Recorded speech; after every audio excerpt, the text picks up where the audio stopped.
Important points regarding digestive system. Teeth जो होते हैं वो 32 होते हैं, जिसमें इंसिजर्स, कैनाइन, प्रीमोलर और मोलर आते हैं। इसमें जो पल्प कैविटी होती है उसमें ब्लड वेसल्स होती है, नर्व्स होती है और ये एक लिविंग ऑर्गन होता है। इसमें जो क्रोन होता है वो सबसे ऊपर का होता है। नेक जो होता है वो गम्स से सराउंडेड होता है और रूट जो होती है वो जॉ बोन्स में गड़ी हुई होती है। एपिग्लोटिस जो होती है वो स्वेलिंग में हेल्प करता है। नाउ स्टार्च सिक्रीट करता है सलाइवरी ग्लैंड, जिसका पीएच होता है 6.8। सलाइवा जो होता है वो अल्कलाइन फ्लूइड होता है। फेरिंग्स या फिर जिसको थ्रोट भी कहा जाता है, ये डाइजेशन रेस्पिरेशन दोनों में हेल्प करता है। फेरिंग्स क्या करता है, हमारे मासेस ऑफ फूड को माउथ से इसोफेगस तक ले जाता है। जो एपिग्लोटिस होता है और अ फ्लैप ऑफ टिश्यू, ये एक पार्ट ही होता है फेरिंग्स का, जो कि हेल्प करता है फूड को इसोफेगस में जाने के लिए और एयर को लंग्स में जाने के लिए। गैस्ट्रोइसोफेगल स्पिंजर को कार्डियक स्पिंजर भी कहा जाता है। और जो स्टमक में काइम बनता है उसमें एंजाइम्स होते हैं जो फूड को डाइजेशन करने में हेल्प करता है। सबसे डायरेक्टेड पार्ट एलिमेंट्री ट्रैक्ट का स्टमक होता है। तो लार्ज इंटेस्टाइन का फंक्शन क्या होता है? लार्ज इंटेस्टाइन हमारे पानी को एब्जॉर्ब करता है, साथ ही साथ मेडिसिनल प्रोडक्ट्स, सोडियम या कैल्शियम को रीअब्जॉर्ब करने में हेल्प करता है। यहाँ पर सिम्बायोटिक बैक्टीरियाज होते हैं जो कि फाइबर डाइजेशन जैसे कि सेल्यूलोज को ब्रेक डाउन करने में हेल्प करता है। अब जो रेक्टम होता है वो टेम्पररी स्टोर करता है वेस्ट को, जिसमें फिसिस कैप्ट रहती है, जिसमें 30% डेड बैक्टीरिया होते हैं, 20% इनऑर्गेनिक मैटर होता है, 20% फैट होता है, 2 to 3% प्रोटीन होता है, 30% अनडाइजेस्टेड रफेज होता है और स्टर्कोबिलिन जो कि बिलीरुबिन होता है। अब फ्लैटस क्या होता है? फ्लैटस एक कंडीशन होती है जिसमें गैसेस बनती है, हाइड्रोजन गैस, कार्बन डाइऑक्साइड और methane gas. Anus, what is anus? Anus क्या करता है? हेल्प करता है इजेशन में। इजेशन मतलब कि वेस्ट को बॉडी से बाहर निकालना। Now we will discuss about reproductive system. Reproductive system में हम रिप्रोडक्टिव ऑर्गन्स को देखेंगे, पहले फीमेल को देखेंगे, देन मेल्स को देखेंगे। तो मेल रिप्रोडक्टिव ऑर्गन्स में आता है सबसे पहले ओवरी। ओवरी में गैमेट्स आते हैं जो कि गैमेट्स रिलीज करते हैं, उस गैमेट्स को हम ओवा या एग सेल्स बोलते हैं। ये आमंड शेप का होता है जो कि पेल्विक कैविटी में lateral to superior of uterus रहता है। ये सेक्स ऑर्गन्स रिलीज करता है और ओवा भी बनाता है। नाउ ओवा जो होता है वो oocyte सेल से रिलीज होता है।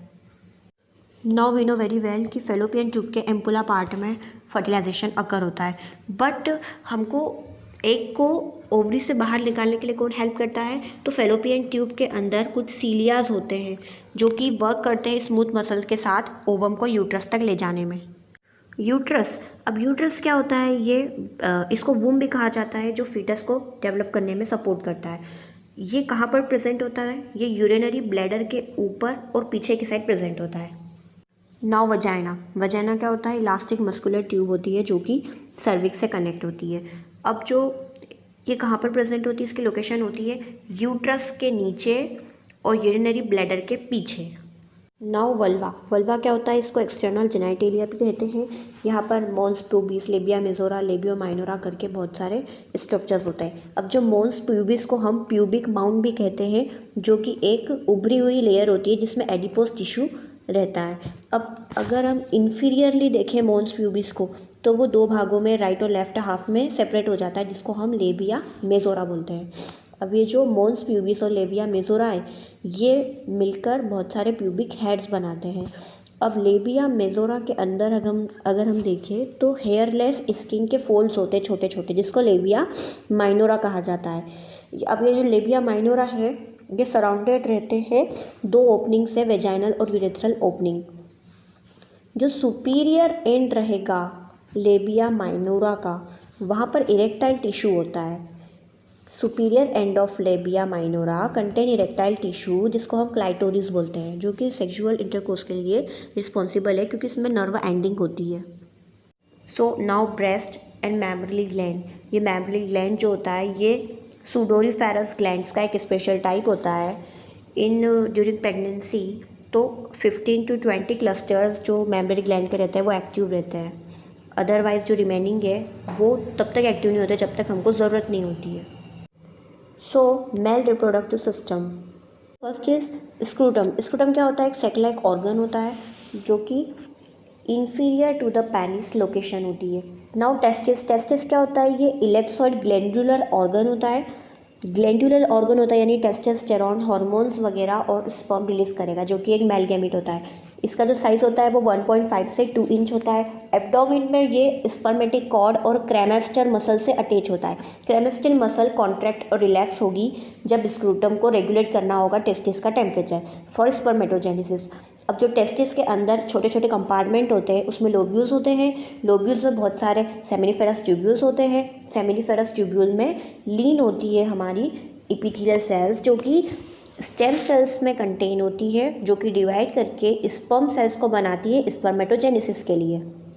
Now epididymis. एपिडिडाइमिस एक स्पर्म स्टोर एरिया होता है जो कि सेवरल फीट लॉन्ग होता है, टाइडली कॉइल्ड होता है और ये थिन ट्यूब्यूल्स होती है। Now spermatic cord and ductus deferens, जिसको हम वास डिफरेंस भी बोलते हैं। अब जो स्पर्मेटिक कॉर्ड होती है उसमें डक्ट डिफरेंस प्रेजेंट होती है, ठीक है, वो एक पार्ट होता है स्पर्मेटिक कॉर्ड में ही डक्ट डिफरेंस होती है, जिसमें नर्व, वेन, आर्टरीज और लिम्फेटिक वेजल्स होती है। अब डक्ट डिफरेंस और वास डिफरेंस एक ही चीज़ है, जो कि एक मस्कुलर ट्यूब होती है जो कि स्पर्म को ऊपर ले जाने के लिए काम करती है। कहाँ से? एपिडिडाइमिस से लेके इजैकुलेटरी डक्ट, जो कि एब्डोमिनल कैविटी में होता है। अब डक्ट डिफरेंस जो होती है वो चौड़ी होती है, वाइडर होती है as compared to epididymis. Now seminal vesicle, ये एक पेयर होती है लंप एक्सोक्राइन ग्लैंड, जो कि स्टोर करती है और प्रोड्यूस करती है कुछ लिक्विड पोर्शन ऑफ सीमेन, जो कि 2 इंचेस की होती है।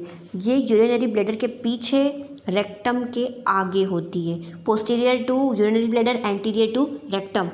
इसके लिक्विड पोर्शन में प्रोटीन, फ्रक्टोज, म्यूकस होता है और ये अल्कलाइन पीएच को मेंटेन करने के लिए सपोर्ट करता है ताकि स्पर्म सर्वाइव कर पाए वेजाइना के एसिडिक इन्वायरमेंट में।